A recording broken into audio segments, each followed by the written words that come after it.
बिस्मिल्लाहिर्रहमानिर्रहीम नहमदुहु व नुसल्ली अला रसूलिहिल करीम। नाज़रीन इकराम, अस्सलामु अलैकुम। आप देख रहे हैं दादा इस्लामिक चैनल और मैं हूं अज़ीज़ुल हसन।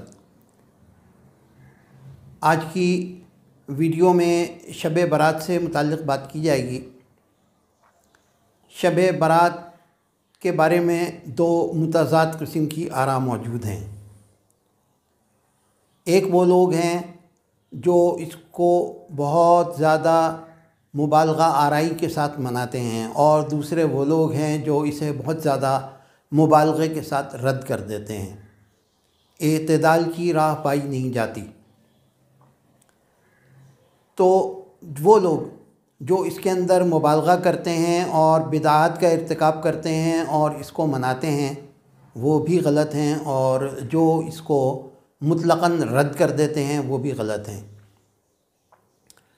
वो चीज़ें जिनका सबूत आप सल्लल्लाहु अलैहि वसल्लम से मिलता है उसको इस तरह से रद्द नहीं किया जा सकता, और वो चीज़ें जिनका सबूत आप सल्लल्लाहु अलैहि वसल्लम से, आपके सहाबाए किराम से नहीं मिलता, उनको इस तरीक़े से मनाया नहीं जा सकता। जैसे कि शब बारात हमारे यहाँ मनाई जाती है, इसके अंदर हलवे पकाए जाते हैं और ज़ियारत क़ुबूर के लिए इज्तिमाई तौर पे जाया जाता है, पटाखे चलाए जाते हैं। ये सब हलवा पकाना और पटाखे चलाना और इस तरीक़े से एहतमाम के साथ ज़ियारत क़ुबूर को जाना, क़ब्रस्तानों की तरफ जाना, ये ऐसी चीज़ें हैं जो साबित नहीं हैं। अगर इसके अंदर कोई सेहत होती तो सबसे पहले सहाबाए किराम रिज़वानुल्लाहि अलैहिम अजमाइन जो हैं वो जमा होके वो क़ब्रस्तानों का रुख़ किया करते, मगर हमें ऐसा कोई सबूत नहीं मिलता। अब ये कि इस रात की फ़जीलत को यकसर मुस्तरद कर देना मुमकिन नहीं है, इसलिए कि इस ज़िम्न में एक ज़ख़ीरा है अहादीस का जिन्हें ज़ईफ़ करार दिया जाता है, और एक कायदा ये है कि जब ज़ईफ़ अहादीस एक ही मामले में काफ़ी जमा हो जाएं तो उन्हें फिर हसन का दर्जा मिल जाता है। लेकिन उन ज़ईफ़ अहादीस के झुरमुट के अंदर एक ऐसी हदीस भी मौजूद है जिसको अइम्मा जरह व तादील, यानी वो लोग जो कसौटी करार दिए जाते हैं इस अहादीस की असनाद को परखने के मामले में, तो दो ऐसे अइम्मा हैं जिनमें से एक का नाम है इमाम मुंज़िरी और दूसरे हैं इमाम अल्बानी, अल्लामा नासिरुद्दीन अल्बानी, जो अभी कुछ अरसा क़ब्ल उनका इंतकाल हुआ है और उनकी इस ज़िम्न में बहुत ख़िदमात हैं। उन्होंने इस हदीस को, अल्लामा अल्बानी ने इस हदीस को सही करार दिया और अल्लामा मुंज़िरी ने इसे हसन करार दिया।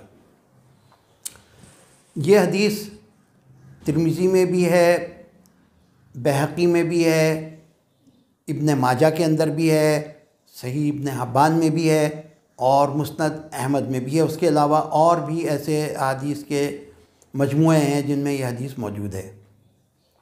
हज़रत मुआज़ बिन जबल से रिवायत है, अन मुआज़ इब्न जबल क़ाला यत्तलिउल्लाहु इला जमीइ ख़ल्क़िही लैलतुन निस्फ़ मिन शाबान फ़यग़फ़िरु लिजमीइ ख़ल्क़िही इल्ला लिमुशरिकिन औ मुशाहिन।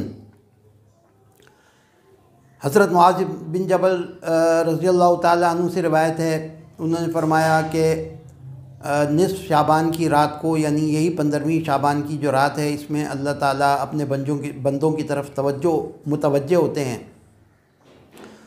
और सबकी मग़फ़िरत कर देते हैं सिवाय मुशरिक के और कीना परवर के, जो दिल में कीना रखता है। तो इस हदीस की मौजूदगी में और इस पर जरह करते हैं ये लोग और इसको एड़ी चोटी का ज़ोर लगाते हैं कि इस हदीस को किसी तरह से ज़ईफ़ करार दे दिया जाए। सवाल ये है कि इस हदीस में है क्या? सिर्फ़ इस रात की फ़जीलत बयान की गई है और उस फ़जीलत को मद्देनज़र रखते हुए अगर कोई शख्स इनफ़रादी तौर पर थोड़ी सी इस रात को मग़फ़िरत की खातिर ज़्यादा इबादत कर लेता है, कुछ दुआएं मांग लेता है, ज़िक्र अज़कार कर लेता है, تو اس میں اتنی تشویش اور پریشانی کی کیا بات ہے؟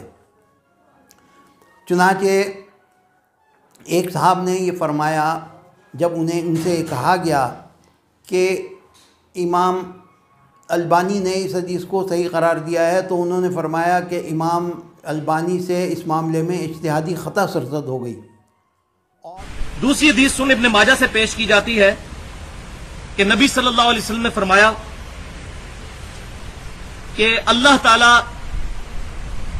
شعبان کے نصف جب گزر جاتا ہے تو 15ویں شعبان کی رات کو آسمان دنیا پر نزول فرماتا ہے، تو سوائے دو لوگوں کے، ایک شرک کرنے والا اور دوسرا کینہ رکھنے والا، ان کے علاوہ تمام کی مغفرت فرما دی جاتی ہے۔ اس حدیث کو شیخ البانی رحمہ اللہ نے اپنی اجتہادی غلطی کی وجہ سے صحیح قرار دیا۔ اور جب یہ بات امام البانی سے کی گئی کہ لوگ آپ کے بارے میں یہ کہہ رہے ہیں، تو انہوں نے فرمایا کہ انہوں نے تساہل سے کام لیا، اور الحمدللہ ہم نے مکمل طور پہ چھان بین کرنے کے بعد اس حدیث کو صحیح قرار دیا ہے۔ اور انہوں نے 4 صفحوں پر اس حدیث سے متعلق بحث کی ہے۔ اس کے جو راویان ہیں ان کے اوپر سیر حاصل گفتگو کرنے کے بعد انہوں نے یہ قرار دیا ہے۔